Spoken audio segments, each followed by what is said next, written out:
there's a big difference between open world games with lots of content, which many have, and those with a lot of creatively designed content, like you'll find in the Elder Scrolls V Skyrim.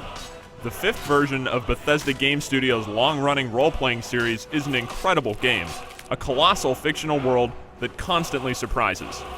Even after over 100 hours of play, you'll still uncover quests and items and characters that lead to undiscovered territory and unexpected results. Not only is Skyrim one of the best games of 2011, it's one of the best role-playing games ever made. Where are they taking us? I don't know where we're going, but Sovngarde awaits. The world of Skyrim, a mountainous tract of fantasyland lashed by spines of rocky mountains, forests, vast fields, and crumbling catacombs, is brought to life through a staggering attention to detail. The visuals are stunning, from the swirling mists along distant mountaintops to the incredible detail etched into every weapon, spell effect, piece of armor, and every structure. Within this space, you're given the freedom to live however you want. Buy a house and line the shelves with books, attack everyone you see, follow along with quest assignments, or simply wander. It's really up to you. I doubt anyone will experience the story of Skyrim in quite the same way. You could do the main quest first, figure out why the dragons have returned and how you're tied up in their fate. You could visit the College of Winterhold for magical training, visit the Dark Brotherhood if you're a nefarious type, or call on the Companions, the Skyrim equivalent of the Fighters Guild. After a few hours, your quest log will be filled with tasks, from more substantial side quests to an ever-growing checklist of miscellaneous tasks. Since the days of Oblivion, Bethesda's learned a lot about how to make characters feel less artificial. Conversations flow naturally, instead of mysteriously pausing the flow of time after you say hello. Animations can sometimes be stiff, and character models, specifically faces, still look a little awkward. But overall, what you find in Skyrim is a dramatic improvement over previous Elder Scrolls games. Not every story told in Skyrim manages to impress, but given the vast amount of content contained within, that so much of it is interesting is a remarkable achievement. It also doesn't hurt that you're treated to an achingly beautiful soundtrack throughout your journey. No game is able to instill such a powerful sense of adventure and discovery as the Elder Scrolls V.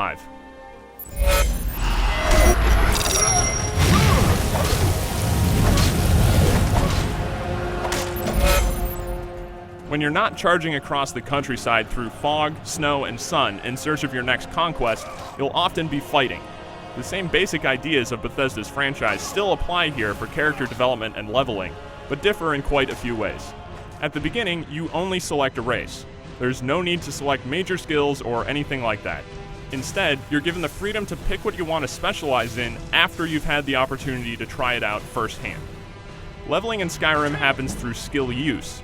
Shoot a fireball and your destruction magic will increase.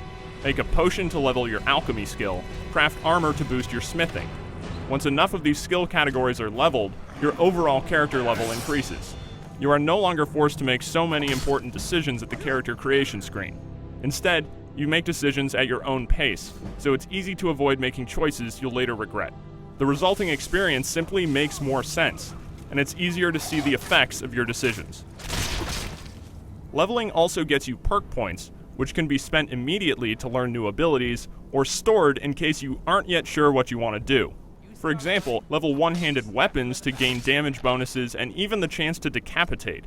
Though the weapon combat system still, like in Elder Scrolls games past, can feel floaty, like you're slicing at air instead of through the flesh of enemies, the combat does get better if you choose to invest in related perks. Though there's still room for improvement, the close-range weapon combat is the best it's been in the series, and the third-person combat has been much improved.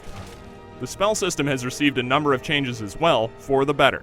Spells can be set as active in both hands and cast independently. That means you can shoot fire while healing, or cover yourself in a magical shield while summoning a demon. It's a sensible, flexible system, and one that gets better once you unlock dual casting abilities that let you cast the same spell from both hands for enhanced effects. There are so many ways to meaningfully alter your playstyle, stealth, spells, and swords in any combination, plus the ability to bring along followers to help out, that exploring the perk tree feels just as exciting and rewarding as exploring Skyrim. That leads to the other major upgrade system, Dragon Shouts. You don't need magicka to cast these, so if you've been ignoring spells, you can still breathe fire, slow time, blast force waves, shout ice, and call in dragons. Learning more shouts is tied to exploration. Finding word walls around Skyrim expands your collection of abilities, but you can't actually activate any shouts until you've fought a dragon and absorbed its soul. Dragon encounters happen all over Skyrim.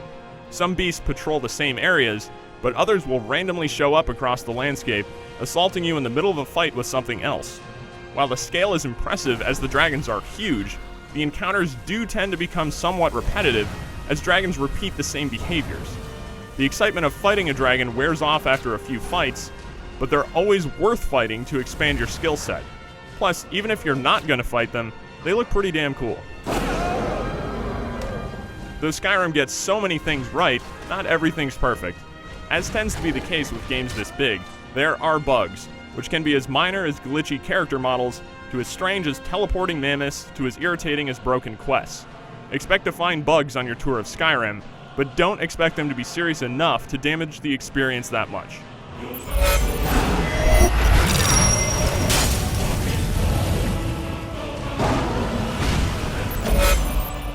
Skyrim is a massive, beautiful game.